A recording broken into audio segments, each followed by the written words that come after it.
Hey friends, my name's Stevie Taylor. Welcome to the Gig Life Podcast.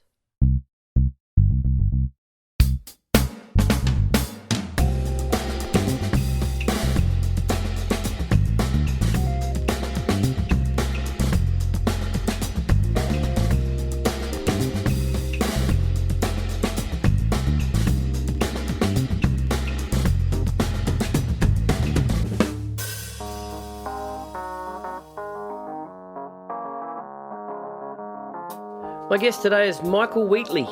Mike is a musician, singer, songwriter, burlesque and cabaret writer and performer, audio engineer, recording studio owner, DJ and just a real cool groovy dude.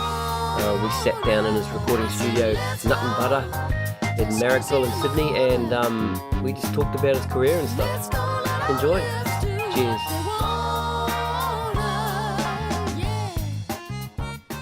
I think we're rolling. Hello. Yeah. Hello, I think we're rolling. You got it going. Michael Wheatley. G'day. How you going? Yeah, not bad. Welcome to the Gig Life Podcast. Thank you. No worries, we're here in your recording studio, Marrickville. Yep, Nut and Butter. Nut and Butter. Been here a few times and some good times in here. We've done a lot in here. We have, yeah. Yeah, drums and my little foray into singing and Yeah.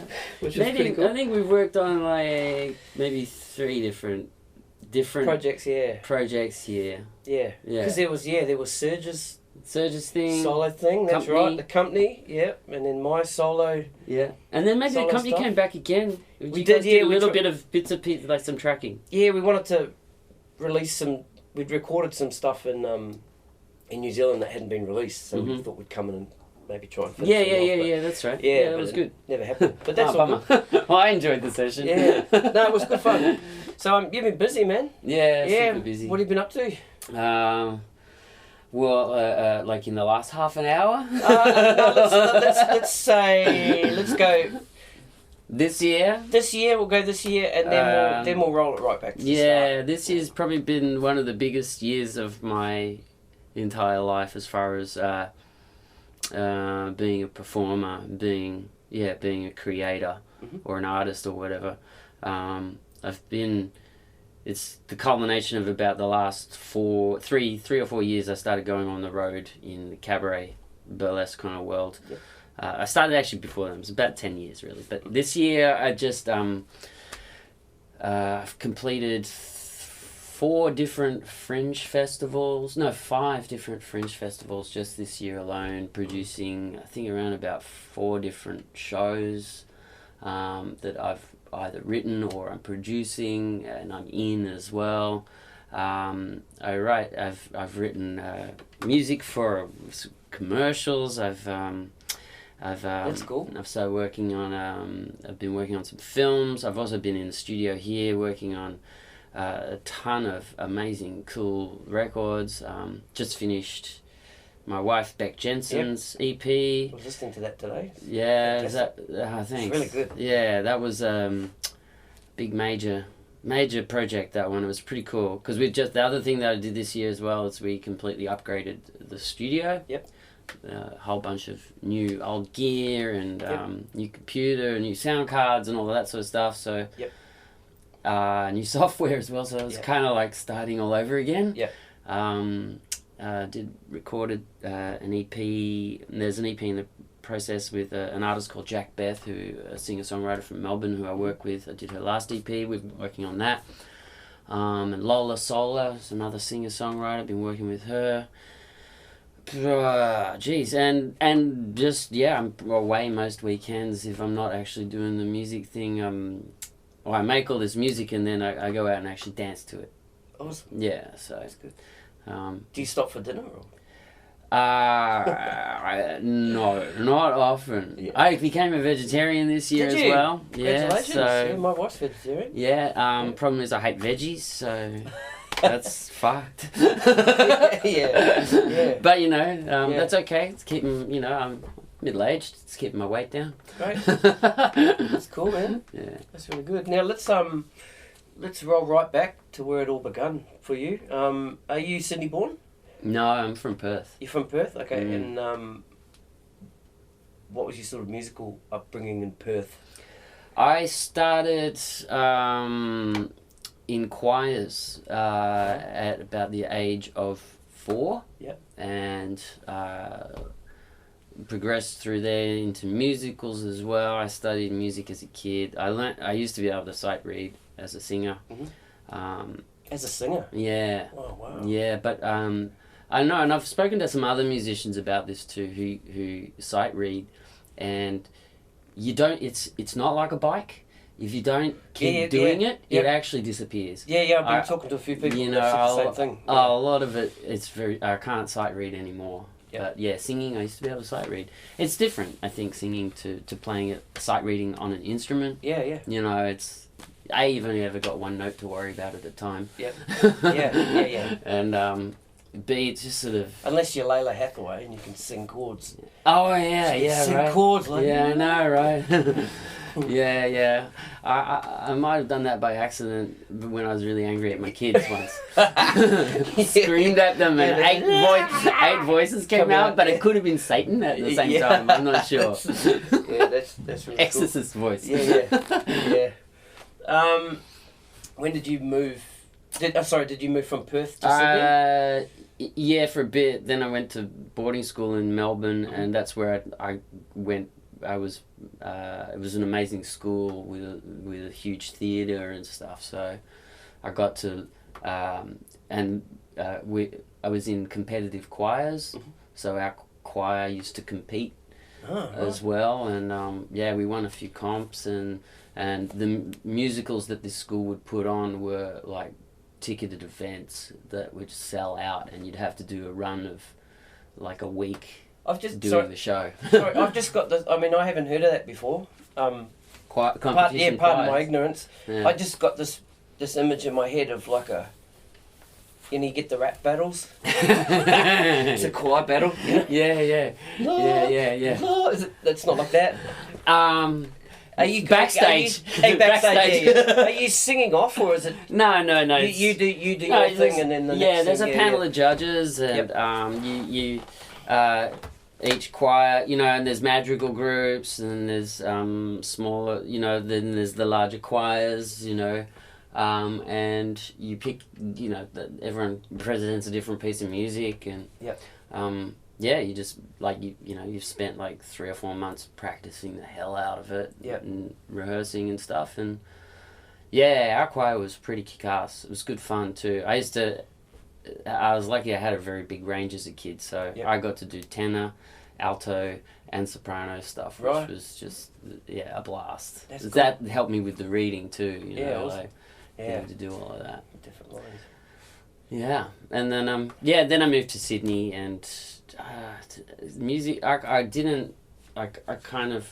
was in. I went to school. It was Mossman High. I went to a lot of people in my year all kind of ended up becoming people like Skunk Hour and Grin Spoon came and Morganics and Metabase and Breath. They were a 90s hip hop outfit, like one of the first sort of Aussie hip hop groups, and they were all of those guys we were all in the same year at school, but I wasn't involved in the band scene. I was so into dancing and musical theatre and stuff that was my focus, and that school hadn't had a musical in something like 10 years or something, and I got a petition signed and got it to happen, and I was doing musicals still in high school, and then I don't know, I left school, took acid, met a friend who played guitar, and I wanted to write songs, and we started writing songs, and I fell in love with that. Started an independent, original rock band, and we were playing at our first gigs were at Springfields and the Tom Tom Club in which is the old Cardoma Cafe in King's Cross. Mm-hmm. What are they now? Springfields is now a hostel, and Tom Tom Club is I think it's still a club kind of now. I can't remember what they call it. It's on Bayswater. Listeners, help me out here. Bayswater Road, on that little strip right there, with all the other ones. Sweet Cherry or something. Underground, I think. It's had so many fucking names. Underground's around the corner a little bit off off the main drag. Yeah, Bayswater Road. Oh, that's Bayswater Road. Yeah, Just yeah. off, oh, right. That little strip right there. Oh, right. I think it was underground. It was under. Okay, Yeah, it's as well. down on the left there. Yeah. And you go down the stairs Spend a and time in that Yeah, place. yeah. I mean, there's been so many goddamn names, and since the Cross died, I haven't been back there in ages. So I've got no fucking clue what's on there anymore. Yep. So I did all of that. Then I actually got a gig singing, and this was actually more, kind of appealed to my musical theatre side and my acting and stuff. I got a gig in a concept band called the Australian Prince Show, singing Prince, and I got to tour, and that just was like, fuck, I want this, but I don't want it like this. I want this, but I don't want it like this. I didn't enjoy. After a while, I kind of felt like, I'm an original musician and a songwriter. I love Prince, but and that was great. And I literally walked into the audition and I sang Raspberry Beret, and I think it was after the first chorus, they're like, so when can you start? Because I just used to love fucking imitating him, and then it just took me a long time to get away from that. Right. Then when did you start playing piano? That happened after the Prince show. Oh, right, okay. I quit that and I went home, and I was broke, and I lived at my dad's house in Homebush, and he had a piano and a book called 1001 Keyboard Tips, and it had little graphs. Yep. For every scale in every key. Well, the main kind of, a lot of the important ones, the beginning ones, I don't know, all the modes, all of that. And then so what I did is I'd pick a key each week, and I'd write a new song in that key to learn how to play the keys and also keep it interesting, because I fucking hate doing lessons and stuff like that. So that was, and then I taught myself that, and then started a band called Raw Sugar. Got signed to festival, had a little bit of love on Triple J, we kind of... You released some music? Oh, hell yeah. We did 2 albums and 2 singles, I think, with Raw Sugar. But, all of every horror story you can imagine, that you've ever heard about getting a record deal and the things that can go wrong, they all happened to us. And it was probably the worst time of my life as far as career went. It was here we were with a record deal and touring and all of this sort of stuff, and people coming to the shows and CDs selling, and I got home and I couldn't understand, why do I have an eviction notice? Why am I so fucking broke? I have just spent the last 3 or 4 years of my life invested in this shit, and running around the country playing every sort of gig, and it was awful. So it's just bad manager, bad deal? Look, was it the deal, or was it the people that were... The deal was actually okay. I think we just kind of got... the first album, it was the timing of Mushroom left festival when our album came out. That sucked for the timing. And then with our second album, Mushroom came back. And just went, I think they were a bit like, this is the stable we want to push, and so we got pushed aside again, and then and also I wasn't, I don't know, I probably fought too much with our management, because I had visions and stuff, and they had spreadsheets, and there was a lot of, you guys should be playing this sort of thing because this is what's popular, and that just made me vomit. And and how dare you have an idea of how you want your music to go? It's partly my own. I'm responsible for that too, because I was all about democracy in the band, and everyone get a say, when really probably I should have been like, this is my shit here, I started this, let's do it like this. And it was beautiful, and it was a good thing. I'm not saying, we made some fucking amazing music, and we had some incredible gigs. We had a huge, awesome, loyal fan base, and we were lucky enough to be part of this really cool moment in the 90s in Sydney, where it was just this big funk rock explosion, and everywhere. And it was it used to be a joke. You just we'd be like, oh, it's just another dumb, we're just another dumb funk band.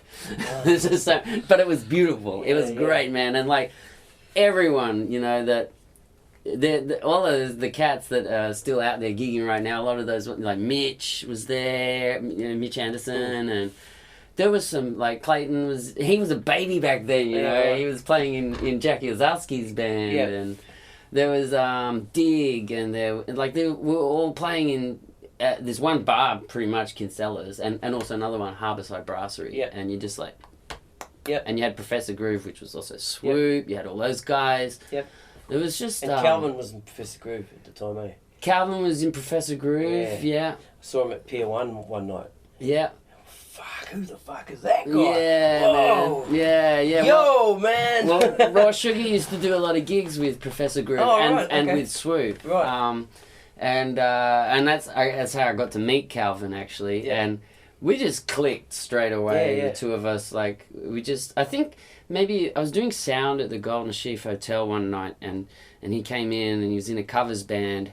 And in the set break, we were sitting down, the two of us, and we really clicked because he wasn't happy in the particular band, and some of the cats in the band maybe weren't really sort of putting it in there, and Carl really likes that energy and stuff, and we were talking about that, and we just clicked and we connected, and I finally had a chance I didn't have a drummer for a gig, and I booked him, and we did a gig together, and shat my pants, man. It was the scariest gig of my entire fucking life. I learned more about music in that one gig with him than... Wow, shit. It just blew me away. There's only been one other gig that I've done where person that did that to me. And he was a drummer as well. It's always drummers who fuck me up because I just get locked in on them. There's a guy called Louis Burdett, who's an Australian avant-garde jazz drummer from the sort of late 60s, early 70s. I used to be in a quartet with him, and those two, Louis and Calvin, man, they fucking shaped me as a muso. Like, they taught me so much about the one, and about pocket, and about freedom, and about time. And man, changed my world, those guys. That's really cool. And I still, if I play with Calvin, I still play with him occasionally. If I play with him, I'm still scared. I'm still scared, or I'm still like fucking hanging on there. It's just like diving off the highest fucking board possible. You know there's water at the bottom, but you're still scared, and you've been training and practicing. You've got it's down pat, all the somersaults are all in your head, but you're still like going, fuck, I could die. I could die. At the end of this drum fill, I could die. That's awesome, man. No, I play lots and lots with Cal. Yeah, that's cool. And mostly I play with trios a lot, and so what's going on, is, I don't know, there's heaps of space there, so you get to really see or feel what everyone's got, what everyone's thinking and what everyone's doing and vibing on. In trios, I find, in the bigger bands, you kind of usually a little bit more like, I got my part, and I need to be in this little spot here. Watch out. You're more watching out. Watch out, Watch out. Oh, don't tread there. Oh, sorry. Ouch. My bad. Whereas in a trio, it's kind of like mistakes actually turn into really beautiful things, because... And I've always, improvised music has always been a huge, huge part. There was the other band that I had going on after, the 90s was Sloppy Joe, which was a trio. And that started with my brother on drums and Serge from Raw Sugar on bass. And then another guy, my brother moved away, and another guy called Shane O'Neill, came in and sat in on drums. And then, we did 2 years every Friday night at Opera Bar. Every Friday night for 2 years, improvised the whole night. Really? And fucking, there's 1,500 people there. And we just it was the most arrogant thing you could imagine. None of us are trained musicians, nothing. We just actually were so fucking contemptuous. It was ridiculous. We would turn up, and it was a good paying gig, much better than it pays nowadays. It used to pay, we'd get $250 each to play between, when was it? 8 and 11, and we're only doing half-hour sets as well, because the DJ is doing another half-hour set in between hours. Right. It's fucking slackest gig ever. Yeah, yeah. Out in the harbour. Yeah. Beautiful people all around us. And what would we do? We just turn up, literally turn up, set up. Look, start time. What key are we in? I don't know. Let's play an E. And or we would get the shit scuff. I fucking started the last 3. You start the next one. And that's how we would do it. And we would just make shit up for 3 sets, and Yep. get paid. And then we ended up doing corporate gigs like that. Yep. We would do these corporate gigs, and they're paying us like fucking. We'd get like $600 each. Because we're a trio, I could just charge through the roof, and it was still cheap for them. Yeah. And we used to just sit there and just fucking. No singing. That was the other thing. No singing. It was really? Okay. All instrumental. Oh, right. We just make tunes up. Just make it up. You know, I obviously would have to come up with some heads all the time, and it was just funk and groove. And we ended up doing these awards nights, and we used to make up stings as the people were walking up to collect their awards. And I felt like a mini Paul Schaefer, you know? Yeah. It was good fun. Yeah. That's really cool. Yeah, it was fucking great, man. Yeah. No, I saw something pop up on Facebook the other day. Yeah, Sloppy did Joe, you? Yeah. Well, actually, after this interview, I'm going back on Facebook to promote what we're doing. Great. Yeah, we're here. We're just getting back together for some jamming. Brilliant. Yeah. Brilliant. You catch us at the Hollywood Hotel. Okay. Yeah. And we'll if there's any promo stuff, I'll link that in the show notes to this. Yeah. I meant to put an event up. Yeah. The first time I ever saw you was at the Basement, and it was for an ihearmusic.com evening. The band I was in at the time, the company, we'd been chosen to play in December. Right. And Calvin and Tim invited us down to the Basement the month before. Yeah. Just to meet the guys. And Was that Beck's night?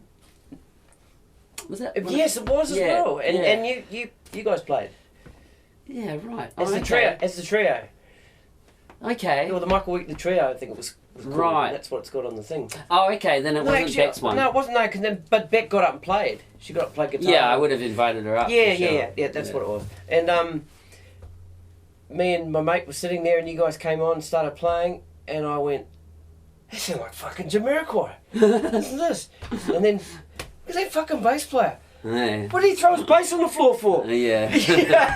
Sorry, you weren't the only one. You weren't the only one. Except my reaction's like, oh, fuck, he threw his bass on the floor again. I thought it was the fucking coolest thing I'd ever seen. And I just thought, wow, where did these guys come from? Yeah, that was the first time I saw you, and obviously. And Serge. That would have been Shane. It was probably Shane on drums. Yeah. Yeah, that was good fun. Yeah. Yeah, we were called Michael Wheatley Trio for a while. I think just I didn't call us Dirty Carpet Disco Band because Opera Bar stole the name from me, and for their cocktails they never like fucking really asked me. It just sort of turned up on the menu, and it turned into their biggest selling cocktail. And I actually at the time I had the shits because every time I mentioned the band, well, not every time, but I had a few times when I mention it. Dirty Carpet Band or Sloppy Joe? Well, no, after Sloppy Joe. After Sloppy Joe, yeah. I put Dirty Carpet Disco Band in there. And Right, that was the difference being that I was singing songs. Right, okay. So it wasn't instrumental. Okay, gotcha. Sometimes Sloppy Joe was Dirty Carpet. Right, I gotcha. Same people. All right, okay. Sometimes. Right. But the difference being I was singing. You were singing, songs. okay, gotcha. Yep. Anyway, they kind of I would put posts up about it, and people would go, "Oh, did you guys name yourself after the cocktail?" Oh. And I was like, fuck off. And I just wanted to disassociate myself with that particular venue. I'd spent a lot of time there. I booked it for 10 years straight did all of their sound. And, you know, I used to do 13-day weeks there for about 10 years straight. So I kind of just went, I just need to have a break from that. And, called it MW Trio for a while, which is a really fucking boring name. I should have just kept Dirty Carpet. Yeah, that's a much better name. And I've won it back now, I think. Yeah. I think so, because we put albums out with that name again and stuff. And all right, let's talk a little bit about music production and how that sort of started for you. Because we're sitting here in your recording studio, custom built recording studio. We're in the control room, and you've got a soundproof room next door, and Yep, and then there's the band room the outside. band room outside. So where did that the inkling to start doing your own recording happen? Oddly enough, I actually prefer recorded music to live music, and I've always just like I would prefer to sit down and listen to a really cool album than I would going to see a gig. Yep. Probably because I've always made a living on stage, and also as a live sound engineer. I worked as a live soundie for about 25 years. Okay. And I bought a 4-track in the 90s. I went to School of Audio Engineering. Oh, you did? Okay. Yeah, I dropped out though because it was in the 80s, and it was a real bitch trying to get studio time. And then when you get it, it just was so hard to learn. You know, I learned all the basics and learned how to splice on tape, and cool. I learned all of that sort of stuff, and that stuff I'm really grateful for. Yep. The basics of sound and the basics of how effects, and delays, and phases, and choruses, and all these things work, and that was really good grounding. And but yeah, I don't know. What sort of happened was I always loved it, producing and recording, and would try and get on the controls as often as possible. And then computers came along, and you could actually record on them. And then MP3s came along, so you could actually release it. I just been obsessed with it. I think probably about 99. Yep. 1999 was when I first got, I think it was Acid Pro. Yep. And I made my first solo album on Acid Pro. Wicked. And released it, and actually charted on the internet. There used to be a website called mp3.com. Yep, I remember. And I charted on that and was selling my own music on the internet, in 99. Yeah, that's awesome. And I remember that's ground floor shit. I know, Yeah. And I remember saying to Beck, my wife at the time, she was like, "Oh, okay, this is weird. I don't get it, And I'm like, "Babe, this right now is the future. Yeah. What I'm learning how to do right now, make this music and sell it online, and these MP3 things." Trust me, this is actually going to be how people will access music. And we're making some money with it right now. Also, I can see that that's not sustainable. Yeah. And, I could just see this huge shift happening, and I wanted to get in. Saw it, yep. And also, just, with computers, suddenly, I didn't, my first album sounds terrible. You can tell. I know, I made it in a tiny, teeny little room next to the laundry on a clunky old, it was Windows 98, and I had a 58 and a Rode NT3. That was my expensive mic, that was my fancy mic. Yo. And I had a sound card that was it was so crap, and it was awesome. It's really awesome, cool. yeah, it is. And it's then so cool. then I... People don't realise just how easy No. they've got it now. Oh, no, they don't. No idea. No idea. Yeah. So, my first album is all stored on floppy disks. Oh, just to give you an idea of... Yeah. I had to break everything down into samples and Yep. loops and stuff to be able to actually, make it work. My first demo was on a 4-track Tascam. Yep. And I've made a whole bunch of albums on that. Your listeners can't see it, but I've got a whole pile of cassettes. Look, here's the floppy disks from my first album. Right. Got all of that. And then I ended up having to get the day job thing going, which was I ended up becoming a venue consultant. Uh-huh. And running all these venues and booking and live sound and whatnot. And then after about 10 years of that, I kind of just hit a brick wall, and I got completely over it, and I needed a change. At the same time, I also got a nice inheritance, bought a house, and it was the first time a bank would... I knew it was the only time a bank would listen to me, and we were one of the last low-doc people. Right, yep. So I didn't have to provide any information. Right. And I got a loan for the studio. Yep. And I went, I hired some amazing acoustics and studio builder dudes, the Talby brothers, who are perfect in perfection, and they'd built Jim Blackfoot's studio in Alexandria as well. So they built me a little baby version here, right. And I was really fortunate that I somehow managed this transition of venue consultant to studio owner really well, because Opera Bar they'd like to put out a CD, and I suggested to them, well, how about, I'm building a studio, how about we get all of our bands to come into my studio one at a time, and I'll record the album. And so I got to break the studio in with a really large, nice budget too. They paid me okay. Actually, they paid me excellent, considering it's the first time I was doing anything in this studio. Yeah, right. And it was the first time I'd ever made a record at that kind of level. Right. And I had I had some amazing people in here to learn how to make a record on. I had Jeff Duff, I had Professor Groove. They were Fatback Four-Way. I had Cavante. I had basically everyone who was kind of in the funk soul scene and gigging around Sydney and at the top of their game. They all came in here, and I got to record them.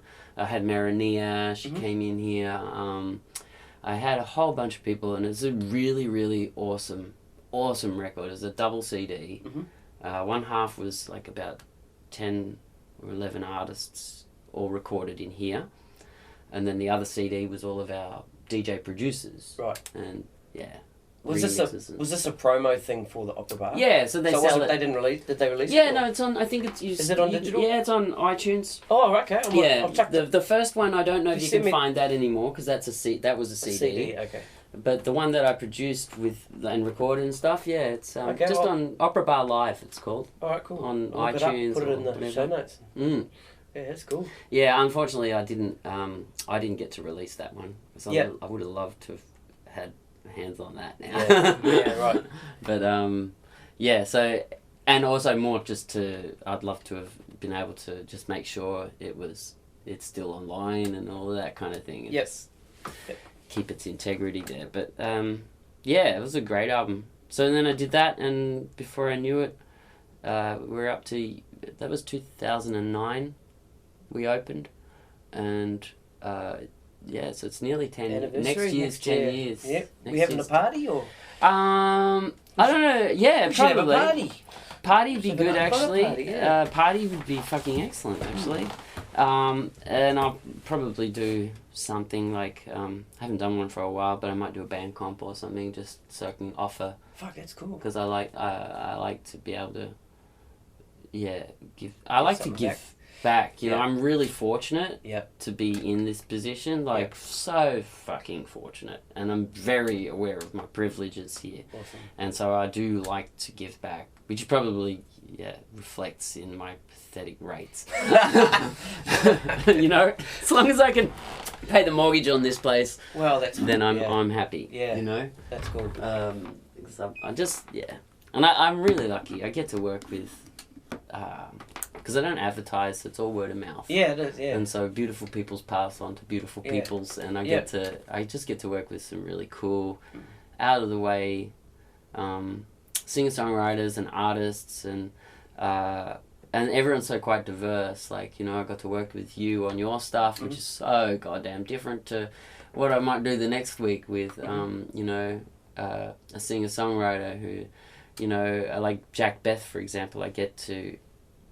We get to go to town, like we experiment. Like she's very experimental in her writing, and she just lets me go to town with sounds and production, and so that's awesome. You know, just great. And then I'll have I get some semi-famous kind of people like Courtney Act, famous drag queen singer. She came in here to do her vocals for her Edinburgh Fringe show and stuff, you know. And those kind of jobs, I'm like, okay, fuck, I got to get this right. This has to be very pro and professional. Yeah. No, don't be stoned. Be switched on, man. There's creativity and there's creativity. Yeah. So, yeah. Cool. You're not creative in this capacity. You're capturing creativity. Yeah, I think Stay together. I reckon I'm creative. Yeah. No, that's cool. Yeah. And who else have you had to here? Oh God, man, it's Jesus. I had a feeling you were going to ask me this question, and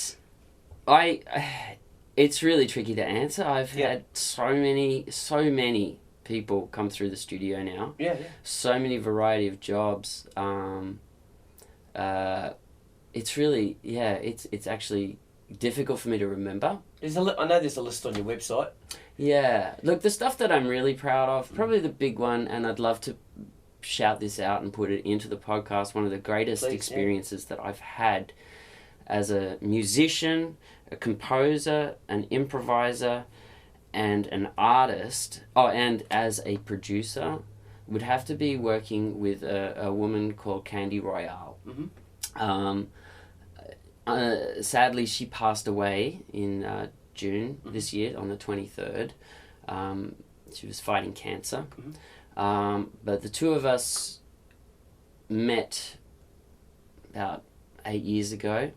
She saw me, like you, she saw me playing a gig with Serge and Calvin actually, and ran up to me and said she's a performance poet and she really wants to do this thing where we mix performance poetry with live funk. She just come straight up? She just came straight up to me at this party while I was brilliant. playing. And she was really crazy, to look at and different and weird, and I was like, oh yeah, whatever kind of vibe. I don't know, you seem like a bit of a freak. And then I checked her out and I actually went, wow, this person's got something really cool going on, and her message was just amazing. And we ended up making 3 fucking brilliant albums and touring them for about 6 to 7 years. I think we were on the road with different tours. We would headline at National Folk Festival and stuff, and we did Seymour Centre. We did just incredible gigs,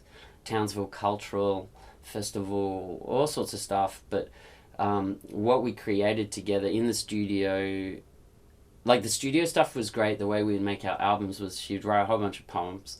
We'd all get together here. I'd set everything up, a microphone for her, keys with a whole bunch of... I usually just would have one keyboard for me because I was also engineering. So I didn't want to think too much. Then I'd have Shane in there with all of his toys and drums, and Serge on the bass, and we put him out there because he likes to smoke. And she'd read a poem to us, and then basically we would press record, and we would write the whole thing as we would go. That's cool. And so the albums have this amazing kind of like spark to them, of real energy, real... Just they're improvised. The bases of them are improvised, and then afterwards I get to do the overdubs and just kind of like clean it up a little and whatnot. And as we progressed, we did try things each time. Like we tried different approaches. Like the middle album, we actually had a couple of things that we composed first, and then there was the third album, which was. It's just such a very touching and amazing experience, and it was, it's kind of her swan song. If you She knew? Oh yeah, she was fighting for 4 years. Okay. So every gig, every recording, every time we met, we treated it as though this could be the last time ever, and so there is just something unfucking believable in. Can't touch that. You can't. It's just. And everyone was so committed. Fuck, I'm getting emotional myself. Yeah, the integrity behind it all and the intention, it's just incredible experience. I've actually kind of just been in a bit of, I'm still in shock from it all. And we did have a whole lot of plans that, were meant to be in place right now. There's actually an album in the can. all sorts of stuff like that sort of it's readjusted things for me too, so I'm not too sure what I'm doing with the very near future of stuff. But yeah, if your listeners out there want to check out something, if you've liked this and you want to check something out, check out Candy Royale on Spotify or all of the music places, because that's my shit. That's my great. That's what I'm really proud of. Like, as far as something special and magical that came from being in the studio, and then of course all the other things I like. I've made some great records with Beck as well, and that's fucking fantastic. That was why we built it. And then every now and then I somehow managed to fart out an album of my own. You do something yourself. Just, why not? Yeah, I just, the albums usually get made by me chipping away late at night. For an hour or two here and there. And, put something out. That's wicked, man. Now, when was the moment you decided to sort of, I won't say veer away because you're still doing it, but start getting back into getting into your cabaret? That would have been 2010, and I had quit Opera Bar, or not just Opera Bar, but I had quit my day job as a venue consultant. And I actually, in some ways, I feel like I quit the music industry as well. And I got asked to sing in a cabaret show, or someone put a post up going, "Hey, do I know any crooners?" And I'm not I just said yes. I don't know, something just said, say yes. And I said yes, and I got the gig, and I ended up doing it. And within 6 months or something, I was writing and composing and producing shows for burlesque performers, and who wanted to band. And so I'd write all of these songs for them to actually dance to and then play them with a band, and I just fell in love with it. It was just because I got to have the interplay with a dancer, which is a whole other experience to interplay with musicians. And it also meant I had to find bands that could understand. Gotcha. Because I've also been in other bands with dancers, and I've sat there and just gone with my head in my hand going, oh my gosh, it's, you know what it's like when you watch two people who don't speak the same language trying to talk about something deep, something technical even, and you just sit there and basically they have two languages. A musician's 1, 2, 3, 4, and the dancers 5, 6, 7, 8, and never do they think to stick them together. I don't know. It's a very different mentality, but I love it, and I love the challenge. Because the dancers, I would send them a piece of music and they'd write back to me, and their notes just, if you're a muso, it just don't make any sense at all. But you have to make sense of it. But I'm a dancer as well, so I loved it. I loved reinterpreting what they're talking about into music, and it made, as a musician, was even more challenging because you had to think about how do we do that? How do I get their vision alive with music? So it was really cool, and then I fell in love with it. And, through acting and stuff, I also was hosting a lot of those shows and stuff. And one night I was being a silly bugger and I pulled my pants down. Someone took a photo, put it on the internet, and within a month I was touring the nation as a full-time professional male burlesque dancer.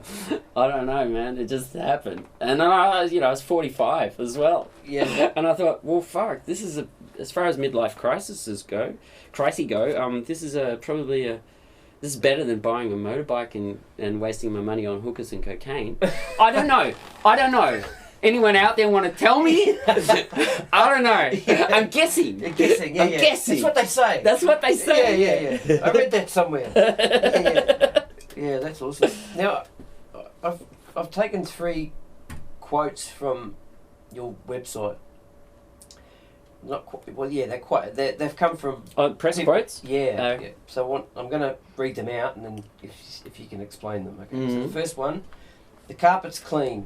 We'll have to do something about that, said Mr. Wheatley as he slid behind the piano, dominating the Ellington stage. Right. Where was that? That was at Ellington Jazz Club in Perth. It was Perth Fringe World Festival, maybe 2 years ago, and it was a review from the Australia Times, and it was the show was called Michael Wheatley and the Dirty Carpet Disco Band, and It was me before I was just starting to work out how to put a cabaret show together. Yep. But I presented it as a gig because I wasn't too sure. You're kind of hiding behind the... Yeah, I didn't quite... a little bit. Well, No, so yeah, not hide, but... I was more just... I didn't know how to make a cabaret show. Okay. So... we'll start here. Yeah, so... But anyway, that's what that's from. Okay. And, yeah, they have a beautiful 9-foot grand piano there, and that's what I was sliding behind, all right. And, yeah, the carpet was clean. Yeah. And we're dirty carpet, so... A voice that's downright fuckable. Oh, yeah. Yeah, Dan Murphy from Brag Magazine. Yeah, that was... Look, I don't know if I'm allowed... I'm hanging on to it because it was in the 90s, yes. Okay, yep. But, and maybe it's the voice isn't downright fuckable anymore. Maybe it's just downright sleazy and creepy, but... Yeah. I'm keeping that quote because it sells tickets, man, every time. That was great. from the Raw Sugar single, Angel Beat, and that was from the review of that Awesome. in 1997, I think. Cool. And Sydney's own Jamiroquai. Now, I mean, I get this because... Yeah, that's what I turned to my mate and said, fuck, these guys are like Jamiroquai. And I only read this quote the other day. Yeah, right. Spot on. That was from a review for my 2003 solo album, Under the Hood. And, yeah, that was a review for that. Yeah. Cool. From... I can't remember who the writer was. Yeah. But it was in the Herald, so the Sydney Morning Sydney Herald. Morning Herald, yeah, so yeah, that one stays. Yep. No, that's good. That's good. Now, where are we at now? What are you... What's in the pipeline now? What are we... I You look like you haven't slept much. I haven't slept much at all, man. I'm a bit run ragged. I'm trying to take it easy. I'm not travelling too much. Yep. Over the next couple of months. Because you've been away a lot. Yeah, heaps. Yep. Yeah. I'm at least a third of the year literally away. Yep. Like at the beginning of the year, the first tour that I did was 64 days, and I did 70 engagements over 2 cities and drove over 10,000 kilometres in that 64 days. And I'm still trying to recover physically from that right now. Right. And I'm actually in the middle of planning next year's 2-month tour. You should be good to go by then, eh? Yeah, I'll be good to go by then. Plus, I'm going to fly this time, so no more freaking driving from Sydney to Perth. Yeah. No, Yeah. And I'm actually just really busy getting all of that together. Yep. Thankfully, there's no press embargo, so I can tell you I'm getting together for Perth Fringe World and Adelaide Fringe next year. Yeah. Putting that together, I've got a brand new show I'm writing at the moment, which is it's called Forever in My Life, a tribute to Prince. Great. And it's going to be awesome. A nice little solo show where I just tell a little story of my connections with Prince, and I'll just look at things also about how the impact that it has on us when someone who's so close and important to us passes away, but we've never actually met them. And I want to sort of study some of that and work that out, because it's a very... You kind of need to be home for that. Hey? You need to be home to work that stuff out, eh? Oh gosh, well no, actually, No? I tell you the majority of what I write, because I do a lot of comedy as well, the majority of my writing is in the car. Oh, right, okay. Often on the way to the gig. And then I try it at the gig, and what I remember when I get home stays, and then I sit down and I'll write it pen and paper. But cool. Most of the stuff, I don't listen to music in the car. Yep. I just sit there and listen to my head, and it's really horrible at times, but sometimes there's some funny things in there. Yeah, that's cool. Hang on to them. I like how you said it's a performance. If I remember it, it stays. Forget it, it's gone. Yeah. I don't think it's a keeper if it goes. That's awesome. Yeah. I'm always about that. Yeah. Always about that, and I write it down after. Yep. And then when I write it, often it develops again, and But that's a whole other. That's another interview. That's comedy. Yeah. Well, that's comedy. Yeah. All right, that was fun. Yeah, man, that was cool.